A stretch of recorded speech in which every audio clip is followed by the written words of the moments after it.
దేవుని వాక్యము విందము. శ్రీమతి కృపా యాండ్రూస్ గారు మత్తయి సువార్త 20వ అధ్యాయం మొదటి 7 వచనాలు చదివి కొన్ని సంగతులు పంచుకోవాలని మనవి చేస్తూ ఉన్నాను. ప్రభునామనకు స్తోత్రంలో మీ అందరికీ వందనములండి.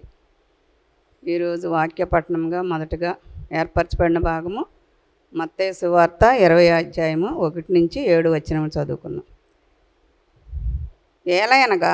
ఎలాగనగా పరలోక రాజ్యము ఒక ఇంటి యజమానిని పోలి ఉన్నది. అతడు తన ద్రాక్ష తోటలో పనివారిని కూలికి పెట్టుకొనుటకు ప్రొద్దున బయలుదేరి దినమునకు 1 దేనారము చొప్పున పనివారితో వడబడి తన ద్రాక్ష తోటలోనికి వారిని పంపెను. తరువాత అతడు దాదాపు 9 గంటలకు వెళ్ళి సంత వీధిలో ఊరక నిలిచియున్న మరికొందరిని చూచి, మీరును నా ద్రాక్ష తోటలోనికి వెళ్ళుడి, ఏమి న్యాయమో అది మీకిత్తునని వారితో చెప్పగా వారును వెళ్ళిరి. దాదాపు 12 గంటలకును 3 గంటలకును అతడు మరలా వెళ్ళి అలాగే చేశాను. తిరిగి దాదాపు 5 గంటలకు వెళ్ళి మరికొందరు నిలిచి ఉండగా చూచి, ఇక్కడ దినమంతయు మీరెందుకు ఊరకనే నిలిచి ఉన్నారని వారిని అడుగగా వారు, ఎవడనూ మమ్మను కూలికి పెట్టుకొనలేదండ్రి. అందుకతడు, మీరును నా ద్రాక్ష తోటలోనికి వెళ్ళుడనెను. దేవుడు తన పరిశుద్ధ వాక్యం నియమించును గాక. ప్రభునామకు స్తోత్రములండి. ఈరోజు దేవుని కృపను బట్టి ఇక్కడ నిలబడి ఉన్నానంటే ఇదంతా దేవుని యొక్క మహాకృప అని నేను మీ అందరిలో దేవుని ఎదుట సంఘం ఎదుట చెప్పుకొంచున్నాను. నేను సిబిఎం గర్ల్స్ హై స్కూల్లో బోర్డింగ్లో ఉండి చదువుకున్నాను.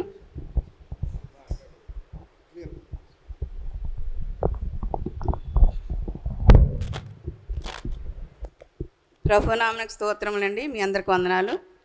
నేను ఇక్కడ ఉయ్యూరు సిబిఎం హాస్టల్లో బోర్డింగ్లో ఉండి చదువుకున్నాను.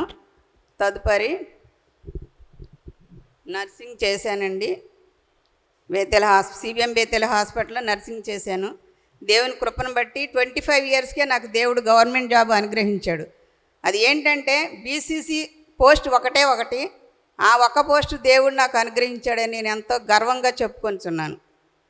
ఈ రోజుకి నాకు సర్వీసు 36 సంవత్సరాల నుండి ఆయన కృపను బట్టి ఎన్నో బాధలు శోధనలు వచ్చినప్పటికీ డ్యూటీలో, తర్వాత కరోనా టైంలో కూడా నేను ఒక్కరోజు కూడా లీవ్ లేకుండా, హాలిడేస్ లేకుండా, సండేలు కూడా డ్యూటీలు చేసినప్పుడు కూడా చిన్న జ్వరం కూడా రాకుండా దేవుడు నన్ను మహాకృపను బట్టి కాపాడాడు. దాన్ని బట్టి నేను కృతజ్ఞతాస్తుతులు చెల్లించుకొంచున్నాను. సంఘం తోటి కూడా దేవునికి. దాని నిమిత్తమే నేను దేవునికి ఈరోజు వాక్యం ప్రేయర్ పెట్టుకోవాలని అనుకున్నానండి. ఈరోజు 36 సంవత్సరాలు నిండిన సందర్భంగా వందనాలు చెల్లించుకొంచున్నాను. ఇంకా ఏప్రిల్కి నా రిటైర్మెంట్ 2 నెలలే చేస్తాను. మీరందరూ నా కోసం, నా బిడ్డల కోసం ప్రార్థించవలసిందిగా మనవి చేస్తున్నాను. ఈ అవకాశం ఇచ్చిన అయ్యగారులు ఇద్దరికి వందనాలు. శ్రీమతి కీర్తి గారు న్యాయాధిపతుల గ్రంథము 7వ అధ్యాయం మొదటి 9 వచనాలు చదవాలని మనవి చేయుచున్నాను. దేవుని స్తోత్రాలు. మీ అందరికీ నా వందనాలండి. న్యాయాధిపతుల గ్రంథము 7వ అధ్యాయం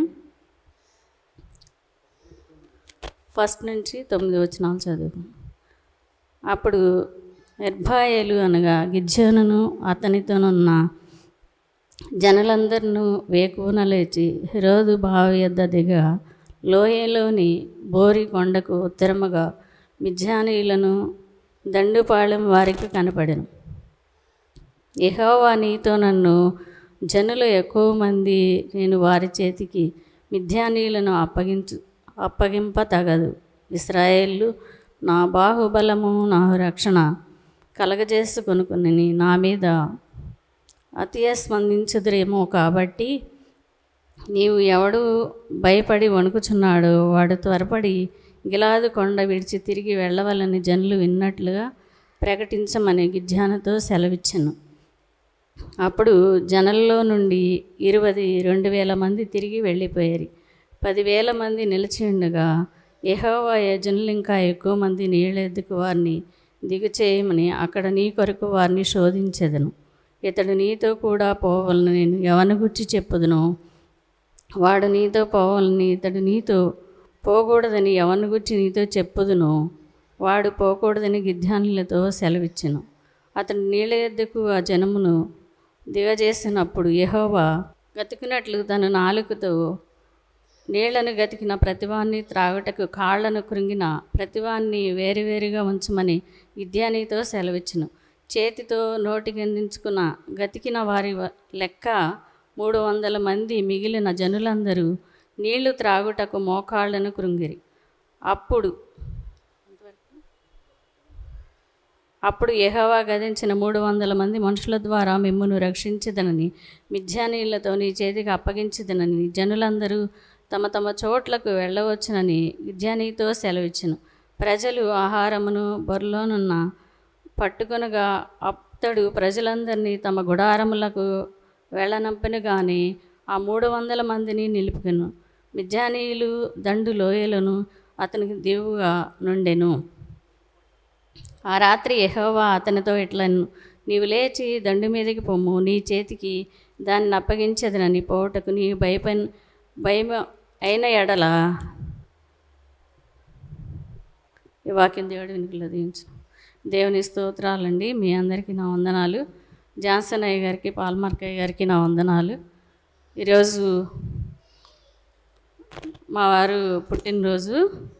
అలాగే 4-5 సంవత్సరాల నుండి ఎంతో బలహీనతతో కొట్టబడుతున్నారు ఈయన. గ్యాస్ స్టవ్లని, కరోనా అని. కానీ పోయిన సంవత్సరం మేము ప్రేయర్ పెట్టించుకున్నాము. దేవుని దయ వల్ల ఇంకా ఆరోగ్యాన్ని ఇచ్చి ఆయుష్నిచ్చి దేవుడు ఎంతో కృప చూపాడు.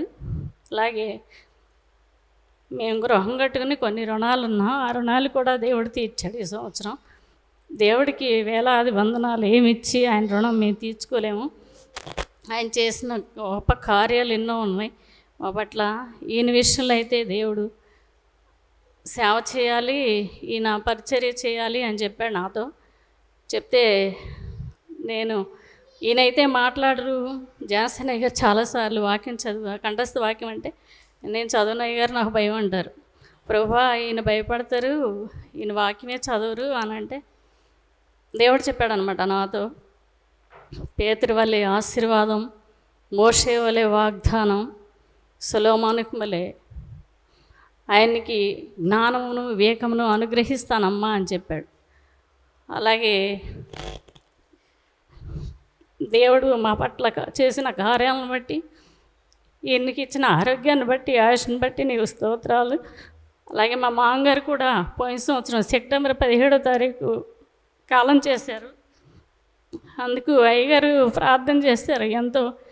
మా కుటుంబం ఆదరణ కొరకు మా వారి వాళ్ళు 3 అన్నదమ్ములు, ఒక ఆడపడుచు, అందరూ కలిసి ఉంటారు. మా పెళ్ళయి ఇప్పుడు 30 సంవత్సరాలు అయింది. వాళ్ళ అన్నదమ్ములు 3 చాలా బాగుంటారు. మా ఆడపడుచు తగాదాలు గొడవలు ఏమీ లేకుండా ఆయన చనిపోయినా ఆయన ఇచ్చిన పొలాల విషయాల్లో, స్థలాల విషయాల్లో అన్నీ కూడా గొడవలు తగాదాలు లేకుండా అందరం పంచుకున్నాం. అలాగే దేవుడు ఎంతో కృప చూపాడు మా పట్ల, మా కుటుంబం పట్ల. అలాగే బిడ్డలు లేని వారి విషయం, నాకు బిడ్డలు లేరు. నేను 25 సంవత్సరాలు దేవునిలోకి వచ్చి ప్రార్థిస్తుంటే దేవుడు చెప్పాడు అనమాట, అమ్మ 100 మందికి బిడ్డల్ని ఇస్తాను ఈ సంవత్సరం అని. నేను అడుగుతున్నాను, అయ్యా నాకు కూడా బిడ్డలు ఇవ్వయ్యా అని అడుగుతుంటే నేను అలా వారం రోజులు ప్రార్థన చేయగా, అమ్మ నీకు 2 కుమారులను ఇస్తాను అని చెప్పాడు. అది చిరంజీవి ఆంటీ చెప్పిందనమాట. అమ్మ నువ్వు ఇంకా బిడ్డలను ఇవ్వు అని అడగొద్దని చెప్తున్నాడు దేవుడు. ఇచ్చినందుకు స్తోత్రాలని చెప్పు అని చెప్పి చిరంజీవి ఆంటీతో దేవుడు చెప్పాడని చెప్పింది. అలాగే దేవునికి వందనాలు. అలాగే మీ అందరికీ నా వందనాలు. శ్రీ సంఘంగా శుక్రవారం వచ్చి ప్రార్థిస్తూ ఉంటే దేవుడు నా బ్రతుకులో నా పట్ల చేసిన కార్యాలు, మేము వచ్చి 5 సంవత్సరం ఈ ఊరు వచ్చి ఇన్ని సంవత్సరాల్లో మా పట్ల చేసిన కార్యాలను బట్టి దేవుడికి వందనాలు. అలాగే మీ అందరికీ నా వందనాలు. శుక్రవారం చేసే ఆరాధనలో ప్రభు ఎన్నో కార్యాలు ప్రతి ఒక్కరి పట్ల ఎంతో అద్భుతమైన ఆశ్చర్యమైన కార్యాలు చేస్తూ వస్తాడు. అది నేను అనుభవించాను. మధ్యాహ్నం పూట వచ్చి నా ఆరోగ్య విషయంలో కానీ, నా భర్త ఆరోగ్య విషయంలో, మా కుటుంబం విషయంలో కానీ దేవుడు శుక్రవారం మధ్యాహ్నం మనం వచ్చి ప్రార్థిస్తే ఆ ఒక ఆశీర్వాదం, దీవెనలు, మేలులు నిండుగా మెండుగా మనకుంటాయి. అలాగే కుడి చేతిలో దీర్ఘాయువు, ఎడం చేతిలో ధనఘనతలు ఇస్తున్నానమ్మా అని చెప్పాడు దేవుడు.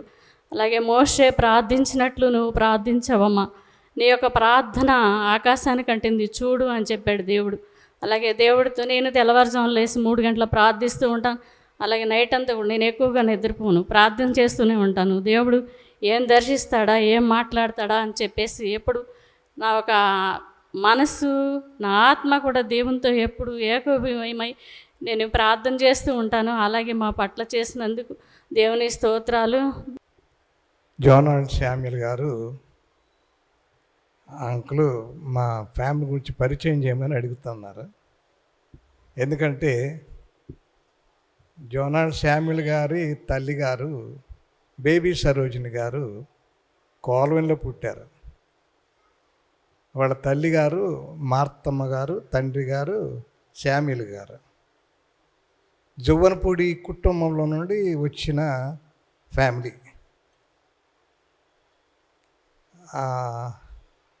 సరోజిన అక్క అంటాను నేను. సరోజిన అక్క వాళ్ళ అమ్మమ్మ, తాతయ్య. మేము చిన్నప్పుడు చాలా ఆవిడ పెద్దవాళ్ళు. ఆయన పేరు యేసురత్నం గారు. అలాగే నాన్నమ్మ పేరు శాంతమ్మ గారు. మా యొక్క కోల్వెన్లో బాగా అనుబంధం ఉండేది, ప్రేమ అనుబంధాలు, రిలేషన్ ఉంది కనుక మరి మాకు ఎక్కువ సన్నిహిత్యం ఉండింది. అలాగనే మరి శామ్యుల్ గారు చనిపోయిన తర్వాత మార్తమ్మ గారు వారు వణుకూరులో టీచర్గా పనిచేశారు గవర్నమెంట్లో. అక్కడ ఉంటూ ఉండగా సరోజినమ్మ గారికి పెండ్లి అయ్యింది జోసఫ్ అయ్య గారితో. అప్పుడు నేను బాగా చిన్నవాడిని. నేను కూడా మా తల్లిదండ్రులు మమ్మల్ని కూడా పెళ్ళికి తీసుకెళ్ళి మా నాన్నగారు పెళ్లి చేశారు. అలాగా మరి ఆ వివాహంలో చిన్నవాడుగా నేను అటెండ్ అవ్వడం జరిగింది వణుకూరులో. ఇంకా తర్వాత మరి నేను 75లో ఈ ప్రాంతానికి బైబిల్ ట్రైనింగ్ అయిపోయిన తర్వాత బ్యాచిలర్గా కడవకూరులో పాస్టర్గా చేసేటప్పుడు కంపాషన్ వచ్చే పిల్లలకి ఇక్కడ కంపాషన్ ఇస్తాను స్కూల్లో. ఆ టైంలో వచ్చినప్పుడు జోనాల్డ్ బాగా చిన్నాడు. జోనాల్డ్ను కొర్నేలు గారి కొడుకు డేవిడ్ విల్సన్, వీళ్ళిద్దరూ మహా దోస్తులు అన్నమాట. కొంచెం బాగా తిరుగుతూ ఉండేవాళ్ళు. నా వెనకాల పడతా ఉండే అంకుల్ ₹1 ఇవ్వండి అంకుల్ అంట. అది చిన్న వయసులో మాకున్న అనుబంధం, ప్రేమ. అలాగా జోనాల్డ్ గారికి మాకు ఉన్న అనుబంధాలు. జువ్వనపూడి వారు మొదటి నుండి కూడా ప్రభు సేవలో. మరి మరియమ్మ గారు మొదటిగా బైబిల్ ఉమెన్గా మనం మిషన్ చరిత్రలో కెనడా రిపోర్ట్లో కూడా అమ్మగారు బొమ్మ ఉంటుంది. ఆమెను గురించిన హిస్టరీ కూడా ఉంటుంది, కెనడా రిపోర్ట్లో ఉంది. కన్నడ చరిత్రలో రాయబడింది అమ్మగారి పేరు కూడా.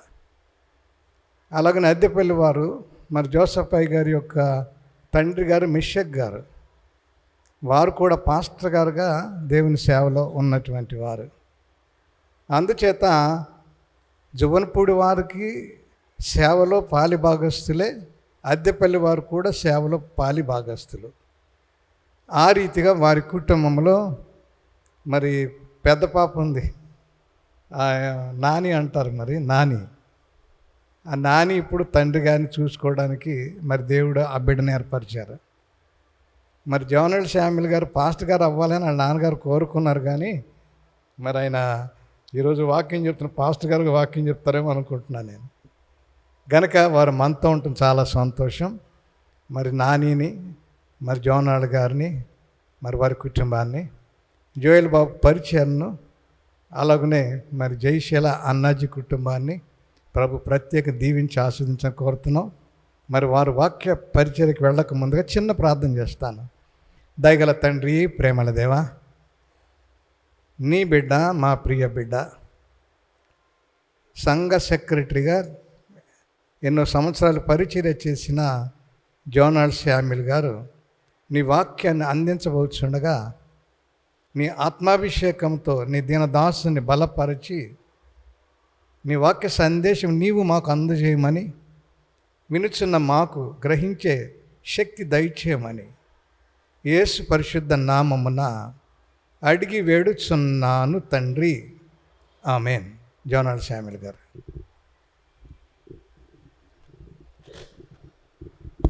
దేవుని నామమున సంఘానికి వందనాలు తెలియజేస్తున్నాండి.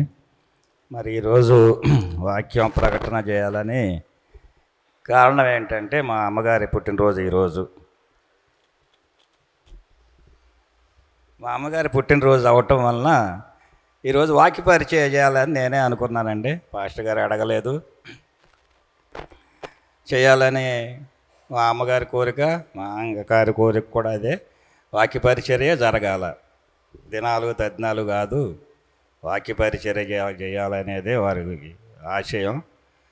మరి నాకు అలాగే అనిపించింది కనుక మరి వాక్య పరిచర్య చేయటానికి వచ్చాను. జాన్సన్ గారు చెప్పినట్టుగా మరి నేను పాస్టర్ గారిని అవ్వాలనుకున్నట్లుగా జాన్సన్ గారు కాకినాడ థియాలజికల్ కాలేజీలో ప్రిన్సిపాల్గా ఉన్నప్పుడు నాకు సపరేట్గా లెటర్లు రాసేవారు, కాలేజీలో సీట్ ఇస్తారు వచ్చి చేరని.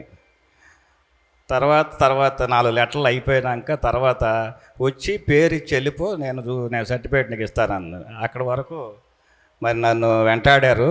కానీ మరి ఆ సమయం సందర్భం దేవుని చిత్తం ఏదైతే అది నెరవేరుతుంది. మరి ఏది దేవుని చిత్తము లేకుండా ఏది కూడా మన జీవితాల్లో ఎప్పుడూ ఎక్కడా జరగదు. దేవుడే మనల్ని మన విషయాల్లో అన్ని విషయాల్లోనూ పూర్తిగా నడిపిస్తాడు. ఎవరిని? దేవుని నమ్ముకున్న వారిని, అందరినీ కాదండి. ఎవరైతే దేవుని ఆనందిస్తారో, దేవుని ఆనుకొని ఉంటారో, హత్తుకొని ఉంటారో వారిని మనం ఖచ్చితంగా ఆ దేవుడే మనకి రక్షణ కల్పిస్తుంది. చూడండి, ఇజ్రాయేలీయుల చరిత్ర మనం చూస్తే ఇప్పుడు ప్రస్తుతం మనం ఇక్కడ చదివారు న్యాయాధిపతులు 7వ అధ్యాయం. అందులో చూడండి ఒకసారి, అది ఇజ్రాయేలీయుల గురించి చెప్తా ఉన్నాడు. ఇజ్రాయేలీయుల గురించి మనకి బాగా తెలుసు. వారు దేవుని చేత ఏర్పరచుకున్న ప్రజలు. దేవుడే వారిని ఏర్పరచుకున్నాడు. యాకోబును పిలిచి, నీ పేరు యాకోబు కాదా, ఈ రోజున ఇజ్రాయేలు అని చెప్పి వారికి పేరు పెట్టి, నీ ప్రజలు నీ సంతానము నా ప్రజలై ఉంటారు, నేను వారి దేవుడినయ్యి ఉంటానన్నాడు. అప్పటి నుండి వారిని ఎంతో అభివృద్ధిగా చేశారు. వారికి ఒక ప్రత్యేకమైన దేశాన్ని ఇచ్చారు. పాలు తేనెలు ప్రవహించు ప్రాంతం వారికి అప్పచెప్పారు. అయినా వాళ్ళు తరము మారిన కొద్దీ దేవుణ్ణి వ్యతిరేకిస్తూనే ఉన్నారు. వారు దాదాపుగా బైబిల్ చూస్తే 2 సార్లు వారు కట్టిన దేవాలయాన్ని అన్య రాజులు కూల్చివేశారు. 2 సార్లు. ఇప్పటికీ ఒకటి 3వసారి కడుతున్నారు. ఆ 3వసారి కడితే దేవుడు రాకడ వస్తుందని కూడా చరిత్ర చెప్తుంది. ఇప్పటికి 2 సార్లు కూల్చబడ్డారు. దాదాపు 40 సార్లు వారు పరాయి రాజుల చేతికి అప్పగించబడ్డారు. మళ్ళీ దేవుడు వారిని తిరిగి వారి దేశాన్ని వారికి అప్పగించాడు. అట్లా ఎన్ని యుద్ధాలు చేశారు వారు చేసిన ప్రతి యుద్ధములో గెలిచిన యుద్ధము దేవుని అండతో, సహకారంతో, ఆశీర్వాదంతో, విశ్వాసంతోనే, శక్తితోనే గెలిచారు. వారు ఓడిపోయిన 40 యుద్ధాలు కూడా దేవుడు వారిని విడిచిపెట్టాడు.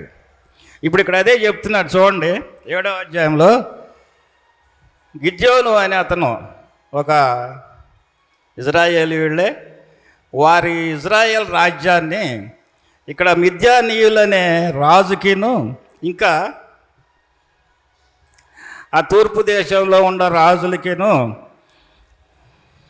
చూడండి చదువుతాను నేను, వారు ఇజ్రాయేలీలు పండించిన పంటనంతా ఎత్తుపోయేవాళ్ళండి. వారు పండించి కోత కోసే టయానికి వచ్చి మీద పడిపోయి కోత మొత్తాన్ని ఎత్తిపోయేవాళ్ళు. దాంతోపాటు వాడు గాడిదలను, గుర్రాలని, తర్వాత వాళ్ళకు ఉండే అప్పుడు ఒంటెలు, గొర్రెలు అన్నీ ఎత్తుకుపోయేవాళ్ళు. వాళ్ళు భయంగా బిక్కబిక్కగా జడుస్తూ ఉన్నారు. అప్పుడు చూడండి, ఇంకో మాట చెప్తాను ఇక్కడ. గిద్యోను దేవుని కంట పడకుండా, అదే ఎక్కడది, గిద్యోను ఏం చేస్తూ ఉంటాయంటే, వాడికి గోధుమ పంట ఉంటుంది, గోధుమ గింజలు ఉంటాయి. అది గోధుమ గింజలు వాడు దాచుకున్నాడు. ఎట్లా? మన మిద్యానీయుల రాజులు కంటపడకుండా ఒక దొంగతనంగా వెనక ఎక్కడో దాక్కుని మరుగై ఉండి ఆ గోధుమల్ని నూర్చుకుంటున్నాడు. అప్పుడు దేవుని దూత వచ్చి వారిని ఏర్పాటు చేసుకుని గిద్యోనీయుల మీదకి నేను నీకు అప్పచెప్తాను, వారిని నీ చేతికి అప్పచెప్తానని ఆయన చెప్తే ఆయన ఏమంటాడండి? 6, 11, 12 చూడండి. అతని 12.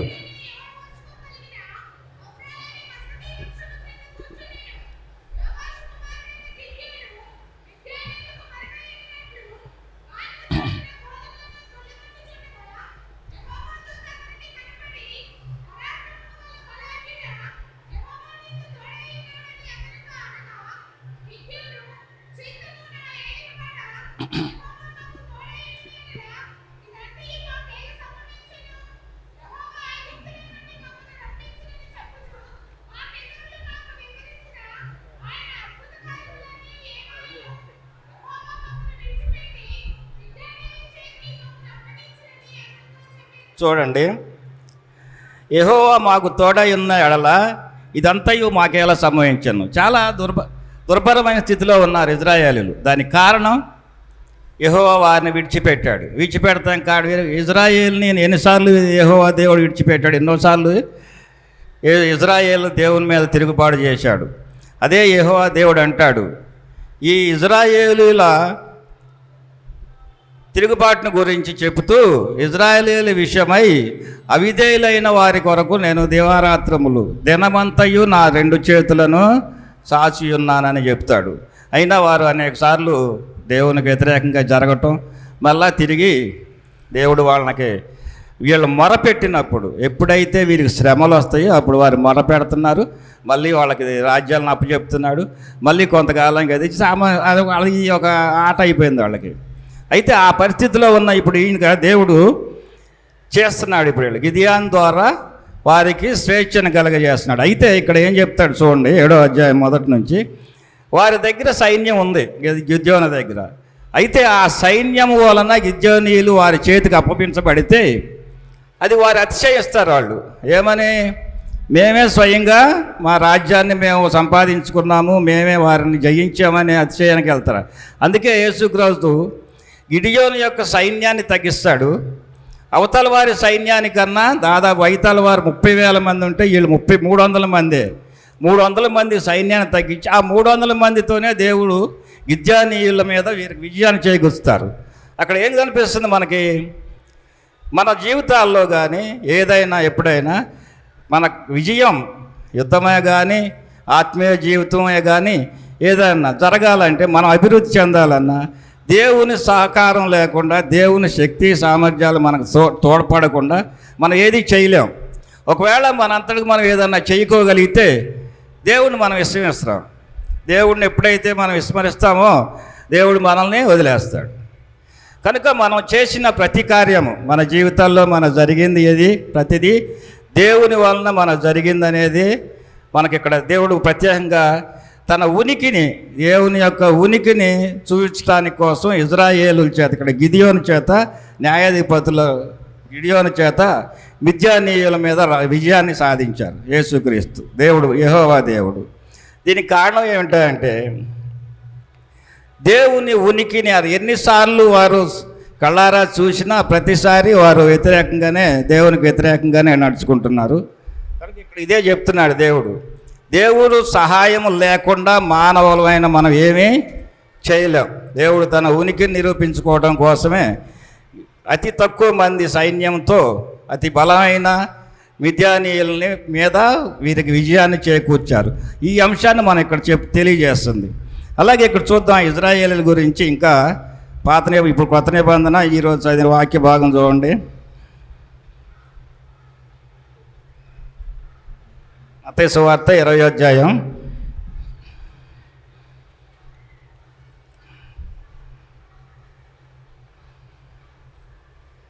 మత్తయి సువార్త 20వ అధ్యాయంలో చెప్తున్నాడు కదా, 1 నుండి 7 వరకు.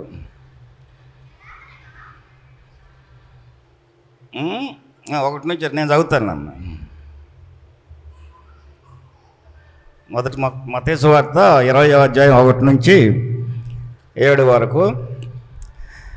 ఎలాగనగా పరలోక రాజ్యం ఒక ఇంటి యజమానిని పోలి ఉన్నది.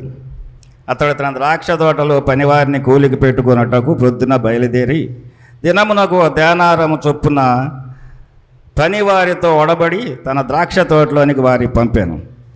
ఇక్కడ మనకి ఇందులో పరలోక రాజ్యం ఇది ఈ 1 నుంచి 7 వరకు 15, 16 వరకు కంటిన్యూగా ఉంది. ఒకటే ఇది దేవుడు పరలోక రాజ్యాన్ని గురించి మనకి తెలియజేస్తున్నాడు. యెహోవా దేవుడు చెప్పిన ప్రతిదీ ఇది ఒక ఉపమాన రీతిలోనే యేసుక్రీస్తు బోధించాడు. మన బైబిల్లో చూస్తే మత్తయి, మార్కు, లూకు ఈ 3 సువార్తల్లో చూస్తే దేవుని బోధలు అన్నీ ఉపమాన రీతిలోనే ఉంటాయి. ఉపమాన రీతిలో చెప్పడానికి కారణం కూడా యేసు వివరిస్తాడు. చూడండి, ఉపమాన రీతిలో ఎందుకు చెప్పాడు? 13వ అధ్యాయం 10వ వచనం చూడండి.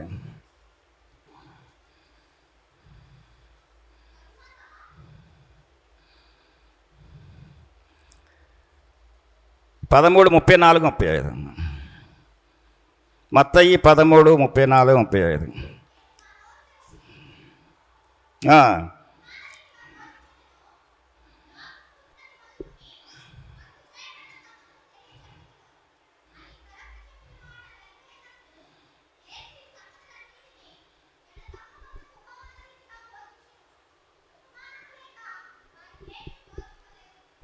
యేసుక్రీస్తు మన 3.5 సంవత్సరాలు తన వాక్య పరిచర్యలో ఉపమానం అనేది లేకుండా ఏదేనో బోధించలేదు. ఆయన చెప్పిన ప్రతిదీ ఉపమాన రీతిలోనే చెప్పుకుంటూ వచ్చాడు.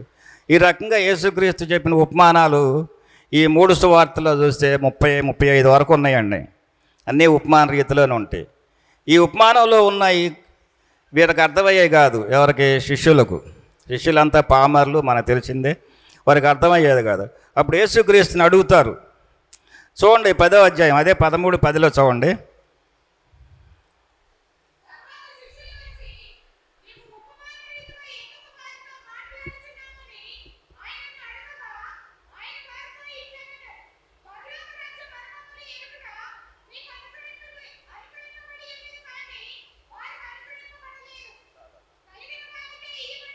చాలమ్మా, సరిపోదు. చూడండి, ఉపమాన రీతిగానే బోధిస్తున్నాడు. కానీ ఉపమాన రీతిగా బోధించినది ఏదేనో శిష్యులకు ఏది అర్థమయ్యేది కాదు. ప్రతి ఉపమానమును మరి యేసుక్రీస్తు వారిని ఏకాంతముగా తీసుకెళ్ళి వివరించేవారు. ఉపమాన రీతిగా చెప్పడానికి కారణం ఏంటి అక్కడ చెప్తున్నాడు. చూడండి, పరలోక రాజ్యం మర్మము ఎరుగుట మీకు అనుగ్రహింపబడాను, కానీ వారికి అనుగ్రహింపబడి. ఎందుకని? వారు ఇంకా చూడండి, ఇంకా కింద ఉంటే తెలుసుద్ది. వారు కనులారా చూస్తారు, వింటారు, కానీ వారు గ్రహింపకుంటారని చెప్పాడు. గ్రహింపలేరు. వారు దేవుని వాక్యాన్ని కూడా మనం చెప్తాం. ఎవరో చెప్తాం అని ఇక్కడ ఇంకోటి చెప్తాడు. అదే యేసుక్రీస్తు మళ్ళీ ఇక్కడ ఒక వాక్యం చెప్తాడు, చూపిస్తాను. వాక్యము అనేది వినదగిన వారికిను, చూడగలిగిన వారికి, తెలుసుకొనగాని వారికి చాలా తెలియపరచాలి.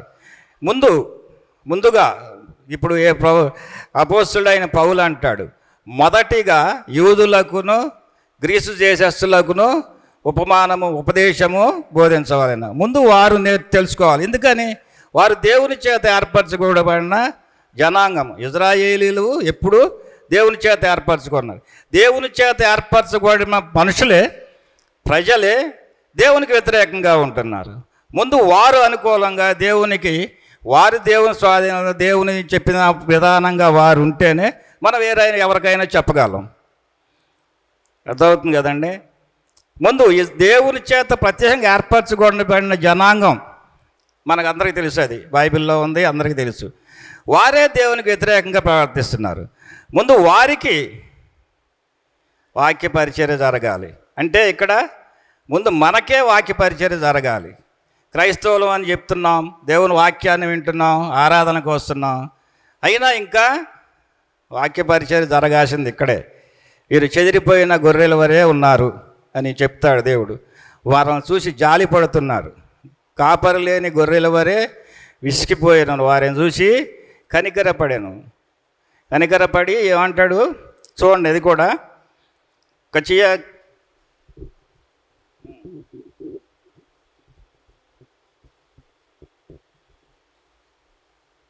4:17 మత్తయి 9.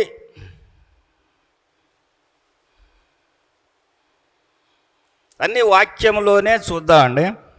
అది మీరు కూడా చదువుతారు కదా.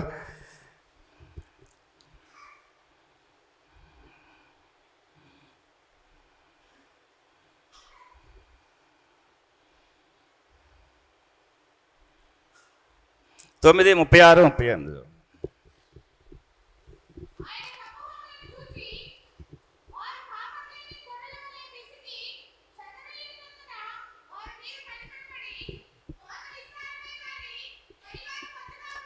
ఆగండి అమ్మా. ఎవరిని చూసి కనికరపడుతున్నారండి? జన సమూహములు చూసి కనికరపడుతున్నాడు. ఏ జన సమూహం అది? ఇజ్రాయేలు జన సమూహం. వారు చెప్తాడు ప్రభు అయిన యేసుక్రీస్తు ఇంకొక వాక్యంలో వారి దగ్గర ఉన్న శిష్యుల్ని వాక్య పరిచర్య పంపుతారు. 12 మంది శిష్యుల్ని పంపుతారు. వారిని ఎవరు చెప్పమంటాడు, బోధించమంటాడు? సుంకర్లో ఉన్న ఏరియాలోకి కానీ అన్యజనుల వద్దకు కానీ వెళ్ళొద్దు, ఇజ్రాయేలీల దగ్గరికే వెళ్ళి వారికే చెప్పండి అని చెప్తాడు. ఎందుకని? ముందు మనం ఈ సమాజంలో మనం క్రైస్తవం అయి ఉండి మాదిరికరంగా ఈ లోకానికి మాదిరికరంగా ఉండాల్సిన వారు మనం ఇంకా దేవుని విషయంలో లోతైన అనుభవంతో ఆత్మీయంగా మోరల్గా ఉండాలి. యేసుక్రీస్తు వచ్చింది నశించిపోతున్న గుర్తులేదండి, నశించిపోతున్న ఆత్మలను వెదకి రక్షించుటకు వచ్చాడు. నశించిపోతున్న ఆత్మలు ఈ లోకంలో అంతానా? లోకమంతా నశించిపోతూనే ఉంటుంది. ముఖ్యంగా వచ్చింది దేవుడు తన పిల్లలను, మనం ఏదైతే దేవుని పిల్లలమని మనం అనుకుంటున్నాం, దేవుని రాజ్యం కొరకు వెయిట్ చేస్తున్నాం, ప్రార్థిస్తాం, అయినా మనలో కొన్ని లోపాలు ఉంటాయి. ఆ లోపాలు మనకు తెలియదు. ఇంకా ఉన్నాయి వాక్యాలు, తర్వాత చూద్దాం. అయితే వారు ఏమంటాడు ఆయన వచ్చేసి 15వ తారీఖున 20వ అధ్యాయంలో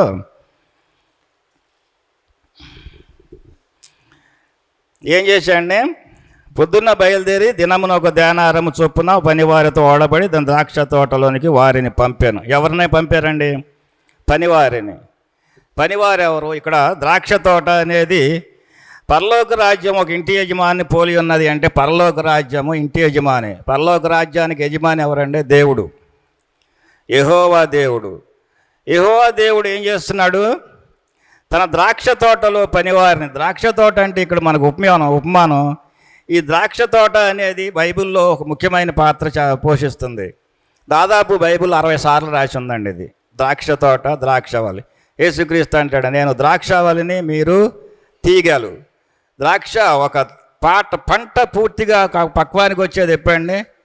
పూర్తిగా ద్రాక్షవల్లి తీగలు కలిపితేనే ఒక పూర్తి పంట వస్తుందండి.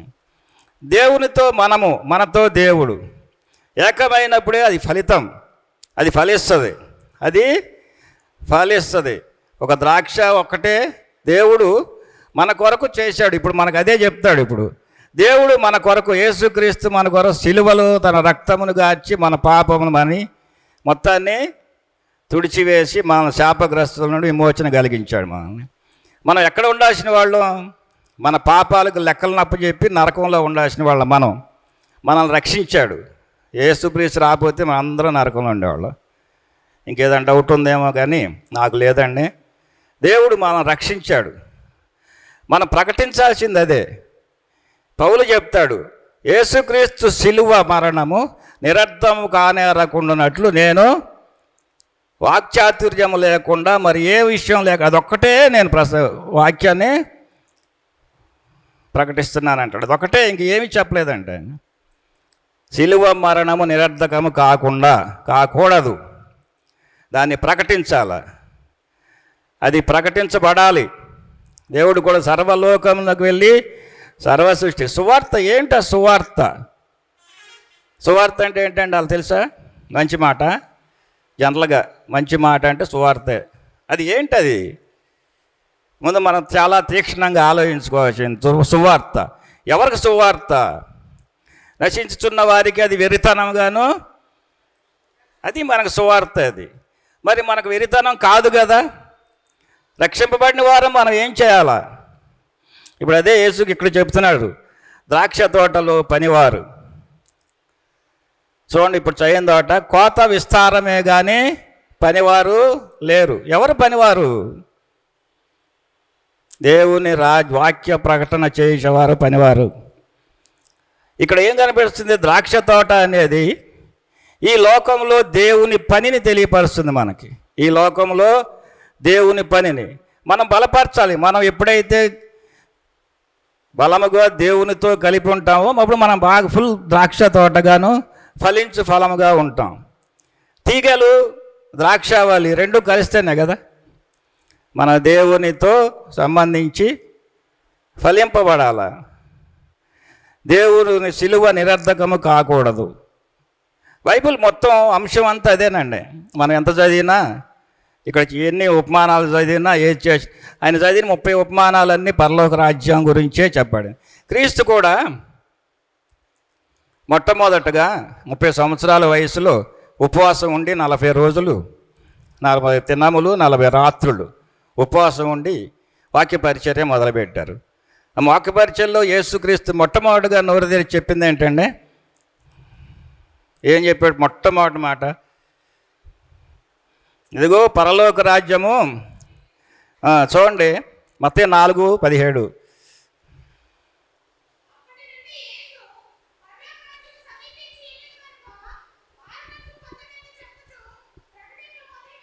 ప్రకటింప మొదలుపెట్టాను. అప్పటి నుండి 40 రోజులు ఉపవాసం అనంతరము యేసు మన పరిచర్య మొదలుపెట్టాడు. అసలు వచ్చిన పని ప్రారంభించాడు. 30 సంవత్సరాల తరువాత 40 దినాలు ఉపవాసం ఉండి, ఆ ఉపవాసానికి ఒక అర్థం ఉంది. ఆ రోజున క్రీస్తు 40 రోజులు, సిలువ ముందు కూడా 40 రోజులు ఉపవాసం ఉన్నాడు. ఆ ప్రతి ఉపవాసానికి ఒక అర్థం ఉంది, దానికి ఒక ఫలితం ఉంది. మనం ఉంటాం 40 రోజులు ఉపవాసం. ఉంటామో లేదో తెలియదు నాకు. ఉంటారు అనుకుంటున్నా, ఎందుకంటే అందరు ఇక్కడే టిఫిన్ చేస్తున్నారు కంటే ఇక ఇంటి దగ్గర భోంచారు, ఉపవాసం ఉంటున్నారు వీళ్ళు అనుకుంటున్నాను నేను. ఉంటున్నారండి? ఇక్కడ తింటే మరి ఇంక తినలేరు కదా, అది ఉపవాసం కిందే కదా. కనుక మరి ఇది ఏంటి మనం చేస్తుంది ఇక్కడ? అందుకే చెప్తాడు ఇక్కడ, పనివారు తోటలోనికి పనివారిని పంపి తరువాత అతడు దాదాపు 9 గంటలకు సంత వీధిలో ఉరక నిలిచిన్న మరికొందరిని చూసి, ఇంకా ఊరికినే నిలబడి ఉన్నారండి పనివాళ్ళు, పని చేయగలవారు, పని చేయగలిగిన వారు ఉన్నారు, కానీ వారిని పనికి తీసుకెళ్ళేవారు లేరు. అదే యేసు పౌలు అంటాడు, పంపించుటకు బాధ చేయటానికి పంపించువారు లేకుండా సువార్త ఎలా ప్రకటింపబడుద్దని చెప్తాడు. సువార్త చేయటానికి ప్రకటించడానికి పంపబడి వారు కూడా ఉండాలి. పంపబడి వారు ఉంటేనే కానీ వాక్యము ప్రకటింపబడదు అని ఉంది బైబిల్లో. రోమేయులకు రాసిన దాంట్లో ఉంటుంది. నాకు రిఫరెన్స్లు అన్నీ గొప్పగా గుర్తుండవండి, కానీ బైబిల్లో ఉండదు. వాక్యము ప్రకటించబడాలి అంటే పనివారు కావాలి, వాక్యాన్ని ప్రకటించేవారు కావాలి. మొట్టమొదటిగా ఈ లోకాన్ని వాక్యం ప్రకటించింది యేసుక్రీస్తు. తర్వాత శిష్యులు ఎలా ప్రకటించారండి? ఆ శిష్యులు ప్రకటించిందే కదా ఈరోజు మన ఫలితాన్ని అనుభవిస్తున్నది. తర్వాత శిష్యులు ఎక్కడికి వెళ్ళి మత్తయి 10:5-7 చూడండి.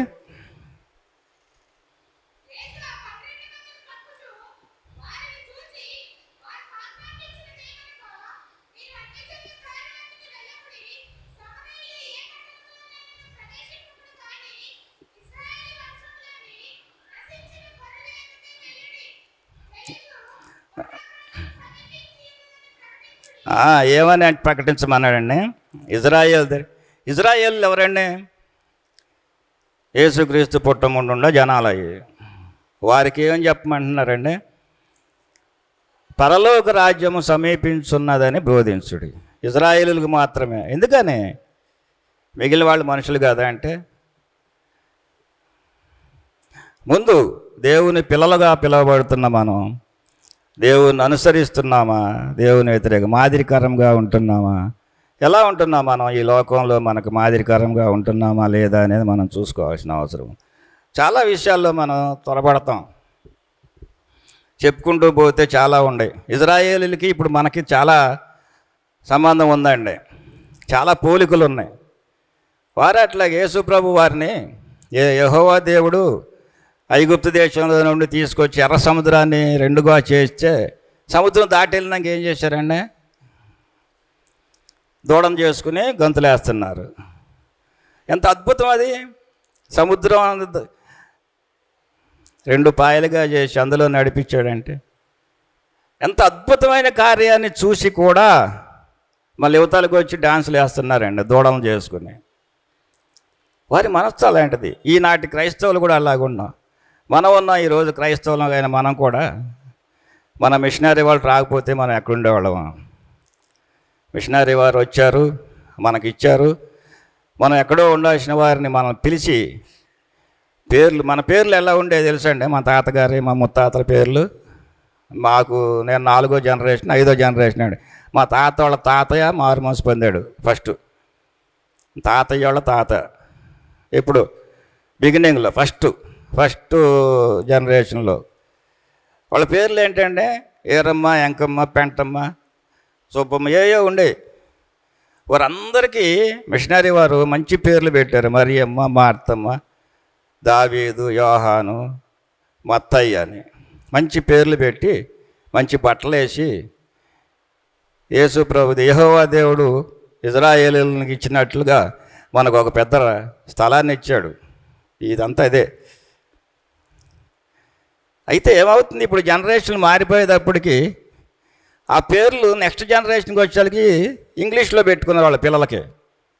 వాళ్ళ తాతలో ముత్తాతలో ఎట్లా ఉండే పేర్లు? అబ్రహాము, పేతురు, యాకోబు అని ఉండేది. తర్వాత ఏమైనా ఆ పేర్లు ఇంగ్లీష్లో ట్రాన్స్లేట్ అయిపోయినాయి. జాన్, యోహాను, శామ్యూల్, డేవిడ్ అని పెట్టారండి. అది అయిపోయింది. ఇప్పుడు ఎవరి పిల్లల క్రిస్టియన్ పేర్లు ఉండే చెప్పండి నాకు.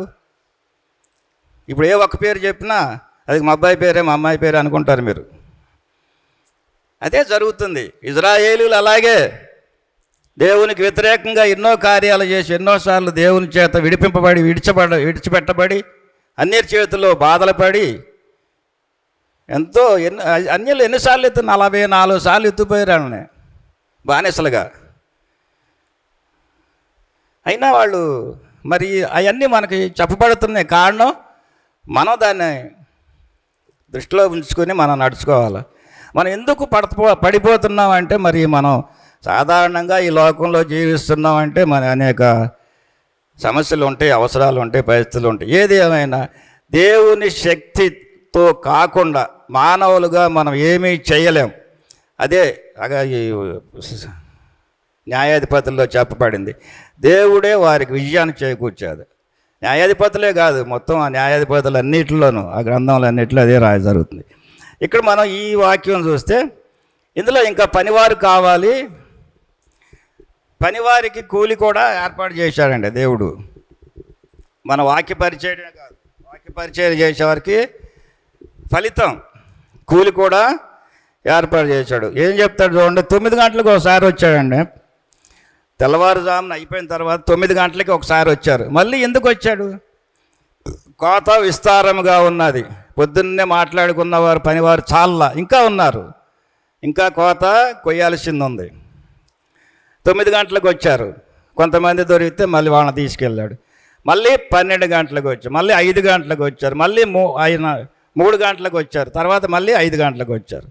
ఇక్కడ పని దినాలు లెక్క పెడితే ఉదయం 6 నుండి సాయంత్రం 6 వరకు అని అర్థమవుతుంది. 5 గంటల కంటే 1 గంట ముందే సమయం అయిపోయేటప్పుడు గంట ముందు తీసుకెళ్తారండి ఎవరైనా. మామూలుగా ఇళ్లలో పనులకి అయితే తీసుకెళ్ళినా అంత కూలి ఎవరు. కానీ ఈ వాక్యం కింద చదివితే 1 గంట ముందు వచ్చిన వారికిను 12 గంటల నుంచి చేస్తున్న వారికి కూడా సమానమైన వేతనం ఇచ్చినట్లు కనపడుతుంది ఇక్కడ. దానికి కారణం మనం చేసేది కూలి అంటే దేవుని పని. ఈ తోట ఎవరిదండి? ఇంటి యజమాని యెహోవా దేవుడు. యెహోవా దేవుని తోటలో పని, అక్కడ ఫలాలు ప్రతిఫలాలు ఎక్కడికి వెళ్తాయి? యెహోవా ఇంటికే వెళతాయి. యెహోవా ఇల్లేది? పరలోక రాజ్యం. అసలు బైబిల్ సారాంశం అంతా ఇదేనండి. ప్రతి మానవుడు దేవుని రాజ్యంలో చేరాలి, ప్రవేశించాలి. బైబిల్ మొత్తం చదవండి, అదే. యేసుక్రీస్తు ఈ లోకానికి వచ్చింది కూడా మానవులను పరలోక రాజ్యంలో దేవునికి వారసులుగా చేయాలి అనేది. ఇంకా చేయటానికి, వారసులు అవ్వటానికి అవదగ్గ స్థితిలో ఇంకా లేని వారు చాలామంది ఉన్నారు. కోత విస్తారము పనివాళ్ళు లేరు. ఇంకో మాట చెప్తాను నేను. అయ్యగారి దగ్గర పుస్తకం ఉంటుంది, ఈ 40 రోజుల ప్రోగ్రాంలో. అందులో పేర్లు రాస్తున్నారు, ఇప్పుడే చూశాను. వాక్యం చెప్పేవాళ్ళ పేరు, టిఫిన్లు పెట్టేవాళ్ళ పేరు. వాక్యం చెప్పేవాళ్ళ పేర్లు అన్నీ ఖాళీగా ఉన్నాయండి, లేవు. టిఫిన్ వాళ్ళందరూ ఫుల్ అయిపోయినాయి. టిఫిన్ పెట్టేవాళ్ళ పేర్లన్నీ నిండిపోయినాయి. నేను అనుకుంటా అది కూడా దేవుని వాక్యం, దేవుని సేవే అని అనుకుంటున్నారేమో అని అనుకుంటా నేను. అంతేనంటానండి, అది దేవుని సేవే. ఎందుకంటున్నానంటే మన ఆచారాలు పద్ధతులు చాలా ఉన్నాయండి. ఇశ్రాయేలీయుల్ని ఏమని చెప్పాడు యెహోవా దేవుడు? లేవికాండంలో ఉంటాడు, మీరు చేసే ప్రతి పాపానికి ప్రాయచిత్త పరిహారార్థ బలు ఇప్పించమని చెప్పాడండి. దేవుడే చెప్పాడు. చక్కగా కొవ్విన దూడనని, ఏదో పావురాలనని, అయని అని పెట్టాడు. మళ్ళీ ఆ దేవుడే అంటాడు, మీ బలులు ఎవరికి కావాలని, మీ బలులతో నేను ఆనందిస్తానా, మీ అర్పణలు నాకు ప్రీతిపాయమైనయా, ఎవరు మీరు అంటాడు. మరి దేవుడే చెప్పాడు కదా. దేవుడు చెప్పింది చెయ్యకపోవటమే. ఇప్పుడు మనకు వాక్యం ప్రతి ఆదివారం వింటాం. వాక్యం ప్రకారం నడుచుకోవటం అంటే ఏంటంటే చాలా సింపుల్ అండి. వాక్యం మొత్తం వాక్యంలో అర్థమవుతుంది. హృదయ శుద్ధి గలవారు మాత్రమే ధన్యులు, మిగిలిన వాళ్ళు అంతా అనవసరం. మత్తయి సువార్త 5వ అధ్యాయం చూడండి, 5:3.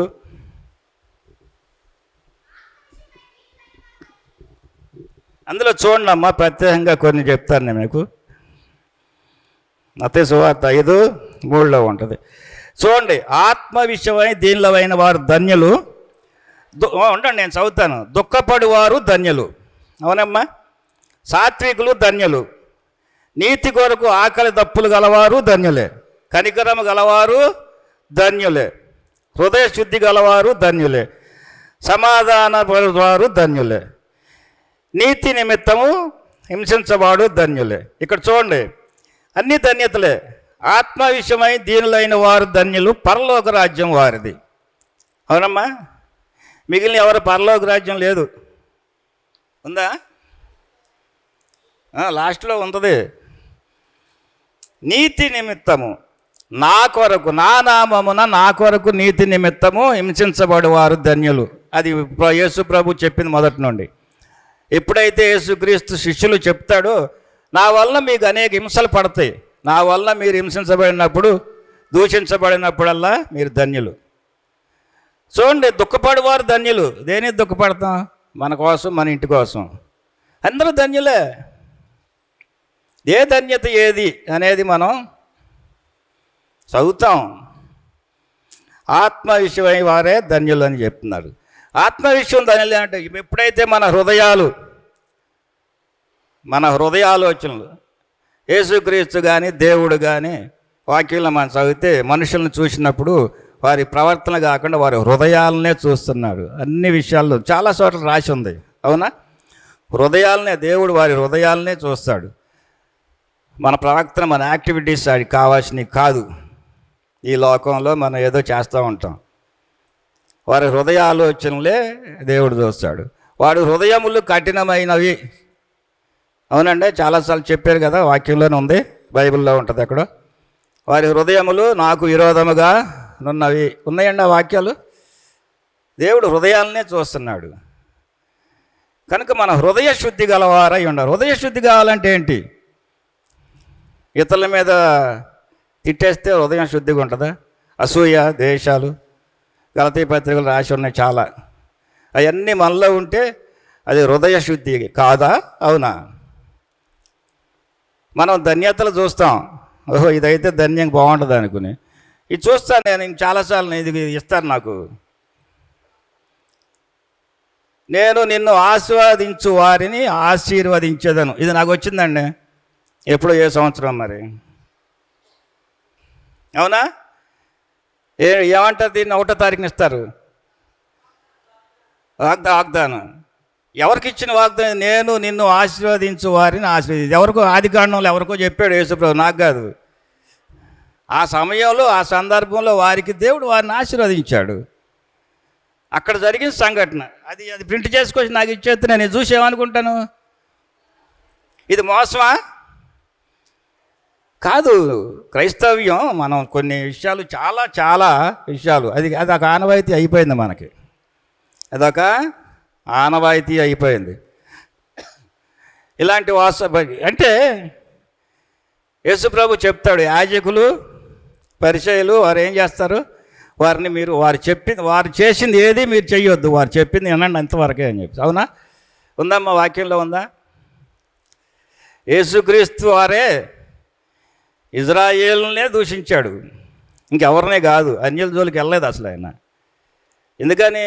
వారు దేవుని ప్రజలు కాదు, వారు విననొల్లరు, వారి బుద్ధి మందగించినది, మందమైనది. దేవుని పిల్లల్ని ముందు మనం దేవుణ్ణి అనుసరిస్తూ మనము మాదిరికరంగా ఉంటూ దేవుణ్ణి మనలో దేవుణ్ణి సాక్ష్యాన్ని ఇతరుల జనాలకు చూపించగలిగినప్పుడు మనం చెప్పగలం. అప్పుడు లేకుంటే మనం చెప్పలేం. అంతేనండి? చెప్పగలమా? అందుకే అంటాడు ఈ వాక్యంలో చెప్పబడింది, పనివారు కావాలి, ఇంకా కావాలి. దేవుడు దినమల్లాను చూడండి, ఇక్కడ ఆ 9 గంటలకి 12 గంటలకి 3ంటికి 5ంటికి రావడానికి కారణం, ఆ విషయం చెప్పడానికి కారణం ఏంటంటే మన జీవితంలో మనం ఎప్పుడైనా ఏ వయసులోనైనా ఏ సమయంలోనైనా దేవుని పరిచర్యకు దేవుడు ఆహ్వానిస్తున్నాడు. మనదేమన్నా అంత అయిపోయింది, ఇంకా అంత హ్యాపీ, నాకు పర్లేదు అనుకోవచ్చు. మంచి జీవితం ఎంజాయ్ చేసాం, అనిపించాం, కుటుంబం సక్రమంగా సాగిపోయింది. దేవుని వాక్యం చెప్దాం. దేవుని వాక్యం చెప్పాలంటే ఏదో బైబిల్ ట్రైనింగ్ చేయక్కర్లేదు, సంచి చేతితో పట్టుకోనక్కర్లా. నీ పొరుగు వారికి నువ్వు సాక్షిగా, మాదిరికరంగా, నీ నడవడిక, నీ ప్రవర్తన, నీ మాట సాక్ష్యంగా, దేవునికి సాక్ష్యంగా ఉండాలి. నీ మాటే, నీ వాక్యమే, నీ మాటే దేవునికి, వారికి ఎదుటి వారికి ఏమంటుందని? వాక్యోపదేశం. నీ ప్రవక్తనే ఎదుటివారికి వాక్యోపదేశం. ఎవరన్నా హిందూస్ ఉంటారు, నాకు తెలిసిన ఫ్రెండ్ ఉన్నాడు, ఏదో ఆ బాధలు ఈ బాధలు ఉండయి అన్నాడు. నేను అంటాను అప్పుడు, ఏమన్నాయా మా దేవుడికి అదే, మరి నేను మాత్రం హ్యాపీగా ఉండా, మా దేవుడు గొప్పవాడని నేను చెప్పాను. చాలా నా దేవుడు గొప్పవాడు కనుక నేను సంతోషంగా ఉన్నా, నాకే రోగం లేదు అంటే అవతల వాడిని మనం తిట్టినట్ట, కొట్టినట్ట, వాక్యం చెప్పినట్ట? వాక్యం చెప్పడానికి అనేక విధాలుగా ఉన్నాయి. మనం పరిచర్య చేయాలి. మనం చెప్పాల్సింది ఒకటే, క్రీస్తు శిలువ మరణము వృధా కాకూడదు. అది దేవుడు కూడా మొదటి నుంచి కోరుకునేది. యేసుక్రీస్తు కూడా శిష్యులకు అదే, మీరు లోకమునకు వెళ్ళి నాకు శిష్యులుగా తయారు చేయండి అని, ఇంకా శిష్యుల్ని తయారు చేయండి అని చెప్తున్నాడు. ఈ వాక్యాలు ఇవన్నీ చదివితే చాలా ఉంటుంది.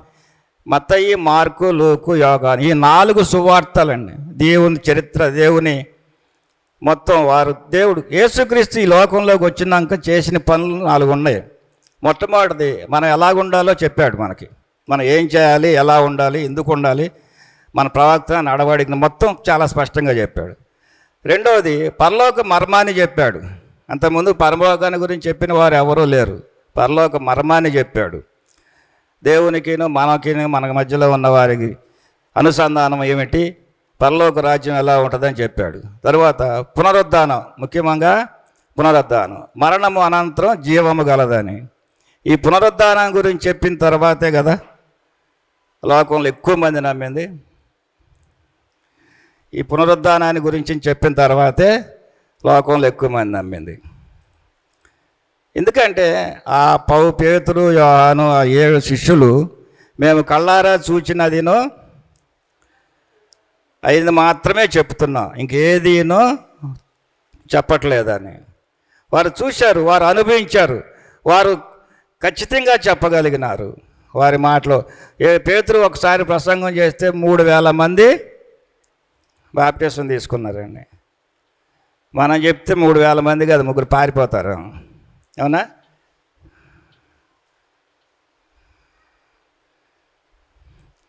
కనుక చూడండి, మనం దేవుని పనికి ఇక్కడ ఈ వాక్యం, ఈ బైబిల్లో వాక్య సారం ఇప్పుడు చదివిన దాంట్లో ముఖ్యమైనది, మనం దేవుని పనికి ఏ వయసులోనైనా, ఏ టైంలోనైనా, ఏ సమయం లేదు, వయసు లేదు.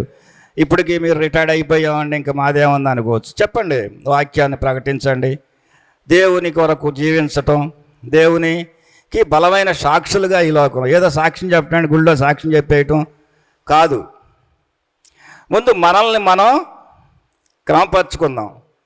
మన పక్కవారిని, పొరుగు వారికి మన వాక్యాన్ని అందిస్తాం. మనం ఎక్కడో అన్యుల దగ్గరికి వెళ్ళక్కల్లా, ఎవరెవరితో దగ్గరికి వెళ్ళి సంచులు పట్టుకుని ఊరూరు తిరగక్కల్లా, బైబిల్ పట్టుకుని తిరగక్కల్లా. మన సహవాసులే మన ప్రక్కవారే తప్పు చేస్తే ఖండించాలి. మన పక్కవారే, మన ఇరుగు పొరుగు వారే, మన క్రిస్టియనే అని, క్రైస్తవునే అని చెప్పుకునే వాళ్ళే క్రైస్తవులుగానే ఉంటూ కొన్ని చేస్తూ ఉంటాడు. అవి అప్పుడు ఆ సందర్భాన్ని బట్టి మీకు అందరికీ అర్థం అవుతాయి. ఖండించాలా? ఖండించకుండా వాక్యం ఒకటి ఉంది, యేసుక్రీస్తు చెప్తాడు, నీ దగ్గరకు సత్య సువార్తను తేకుండా వచ్చిన వాడికి శుభమని చెప్పొద్దంట. శుభమని చెప్పకూడదన్నాడు. నీ దగ్గరికి ఎవరైనా వస్తే సత్య సువార్తను తీసుకురావాలా, చెప్పాలా. అది లేకుండా నీ దగ్గరికి ఇంటికి వచ్చి భోంచేసి వెళ్ళడానికో, బాబా శుభం, మంచిది గుడ్ అని చెప్పకూడదు. ఇక్కడికి పోరా అనాలేమో చెప్తున్నా. అలాంటి మన జీవితాల్లో అని బైబిల్లో చాలా స్పష్టంగా అనేక విషయాలు తెలియపరచబడి, ఈ 4 సువార్తలు మన హృదయాల్లో భద్రపరుచుకుంటే చాలండి, మన జీవితాలు ధన్యం. 4 సువార్త, ఎందుకంటే క్రీస్తు స్వయంగా పలికిన మాటలు. క్రీస్తు పలికిన మాటలు ఏంటి అయ్యి? దేవుని చేత ఇవ్వబడిన మాటలు. దేవుడి చేత ఇవ్వబడిన మాటలు అంటే దేవుడే. ఇంకంతకన్నా ఏం భాగ్యం కావాలి మనకి? స్వయంగా దేవుడు వచ్చి మనకు నీ నోటితో నీకు చెప్తున్నాడు కదా. మనం ఎందుకని వాటిని అవాయిడ్ చేస్తాం? వింటాం, వినపడి రైట్, మంచిదే అనిపిస్తుంది, కానీ దాన్ని ఇందులో నిలబడలేకపోతున్నాం. ఎవరైనా అలాంటి లోపాలు ఉంటే నిలబడండి.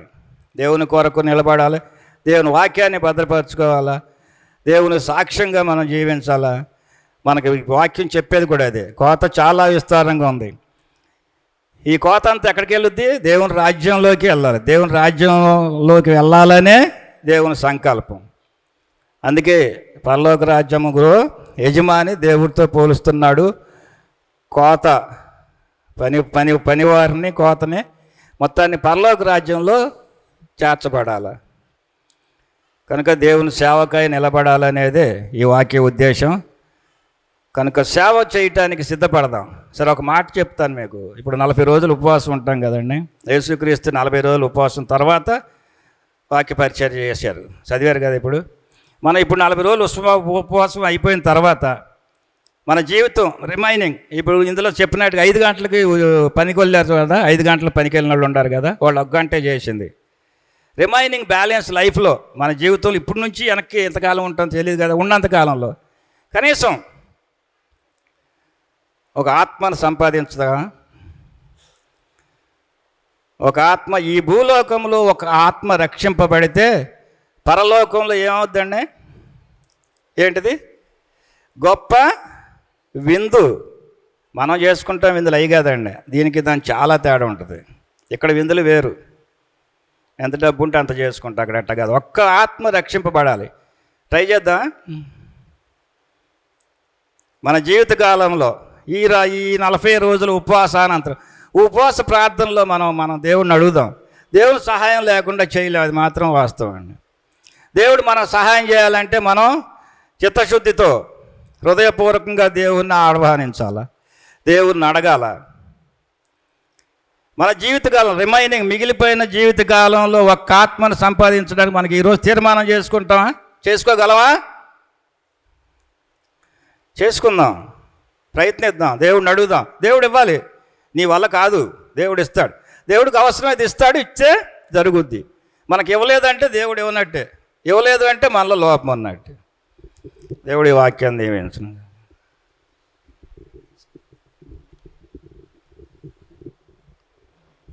Be practical. ఎవరు చెప్పినదే మాట, బీ ప్రాక్టికల్. అది అనుసరిస్తే మనందరం కూడా ధన్యులం అవుతాం. రేపటి దినం మరి వి మరియమ్మ గారు కుటుంబం అనగా విక్టర్ పాల్ గారు, మార్టిన్ లూథర్ గారు రేపు ఈ యొక్క రిఫ్రెష్మెంట్స్ ఇస్తున్నారు. అలాగనే ఈ రోజున మరి పుట్టినరోజు జ్ఞాపకం చేసుకుంటున్న శ్రీనివాసరావు గారికి ప్రత్యేకమైన శుభాలు అందిస్తున్నాం. అలాగే లూసీ గారి యొక్క కుమార్తె జాయ్సీ, ఆ బిడ్డ కూడా శుభాలు అందిస్తున్నాం. మరి సరోజనమ్మ గారు పుట్టినరోజు జ్ఞాపకం చేసుకుంటూ వారి కుటుంబానికి ఆదరణ కలగాలని జ్ఞాపకం చేసుకుంటున్నాం. తల వంచి ప్రార్థన చేసుకుందాం. దయగల తండ్రి, ప్రేమల దేవ, ఈరోజు విత్తబడిన వాక్యం మా హృదయాల్లో పదిలపరచుకోవడం కాదు, దాన్ని అనుసరించి వారుగా నీ కృపలో మమ్మలను బలపరచండి తండ్రి. ఈ రోజున ప్రత్యేకంగా మరి రాజేశ్వరి క్రిస్టఫర్ గారు అమ్మగారు కొంత బలహీన స్థితిలో ఉంటూ ఉండగా దీన దాసురాలని బలపరుచుతున్నావు. నీకే స్తుతులు స్తోత్రాలు చెల్లిస్తున్నాను. అలాగే దీన దాసురాలు పుష్ప గారు కూడా కొంత నలతతో ఉండి తాను ఆరోగ్యం పొందుచున్నగా ఆ దాసురాలను కూడా కనికరించి కృప చూపించండి తండ్రి. ఈ రోజున మరి ఈ టిఫిన్ స్పాన్సర్ చేస్తున్న బిడ్డలు కృప ఆండ్రూస్ గారిని, అలాగనే వారి కుటుంబంలో ఉన్న ప్రేమ్ స్వరూప్ కుమారుని, అలాగే ఫీబీ జఫన్యా దంపతులను జ్ఞాపకం చేసుకొని ఆ కుటుంబంలో నీ కృపగల రీతిలో దర్శించమని ప్రార్థిస్తున్నాను. అలాగనే తండ్రి మరి శ్రీనివాస గారు అనగా ఫీబీ దంపతులను జ్ఞాపకం చేసుకొని ఆ దినదాసుకుని ఇచ్చిన మరొక నూతన సంవత్సర దయా కిరీటంగా స్తుతులు చెల్లిస్తున్నాను. ప్రభు, ఈ రోజున ఈ యొక్క ఆరాధనలో పాల్గొని నేను ఘనపరిచి స్తుతించిన ప్రతి బిడ్డను ప్రత్యేకంగా దీవించి ఆస్వాదించమని, రాలేకపోయిన బిడ్డలను కూడా జ్ఞాపకం చేసుకొని వారిని కూడా దీవించమని తండ్రి, అనారోగ్యమైన బిడ్డలందరినీ జ్ఞాపకం చేసి దీవించమని నీ కృపగల దయగల హస్తములకు ఈ యొక్క ఆరాధన, ఈ ఆరాధన స్తుతులు అలా నీ వాక్యాన్ని నీ బిడ్డలను అప్పగించుకుంటూ యేసుక్రీస్తు ప్రభు నామమున అడిగి వేడుచున్నాము తండ్రి, ఆమేన్. అందరూ లేచి నిలబడదాం, పరలోక ప్రార్థన చెప్పుదాం. పరలోకమందున్న మా తండ్రి, నీ నామము పరిశుద్ధపరచబడును గాక, నీ రాజ్యము వచ్చును గాక, నీ చిత్తము పరలోకమందు నెరవేరుచున్నట్లు భూమి యందు నెరవేరును గాక. మాకు కావలసిన అనుదిన ఆహారం నేడు మాకు దయచేయము. మా రుణస్థులను మేము క్షమించిన ప్రకారము మా రుణములను క్షమించుము. మమ్మను శోధనలోని తేక దుష్టుని తప్పించుము. రాజ్యము, బలము, మహిమ నిరంతరము నీవైనావు తండ్రి, ఆమేన్. పరమ తండ్రి అయిన దేవుని ప్రేమయు, ఆయన కుమారుడు ప్రిరక్షకుడైన యేసయ్య కృపయు, పరిశుద్ధాత్మ నిత్య దీవెన ఆయనను ప్రేమించి బిడ్డలకును ఈ రోజున వాక్య పరిచర్యలో నీ వాక్యం ఇతని దీన దాసునికిని వారి కుటుంబమునకును ముఖ్యంగా వారి కుమార్తె జాయ్సీకిని ప్రత్యేకంగా చేరిన మా అందరికీ ఇప్పుడు సదాకాలం తోడయుండి నడిపించునుగాక. Amen, amen. God bless you.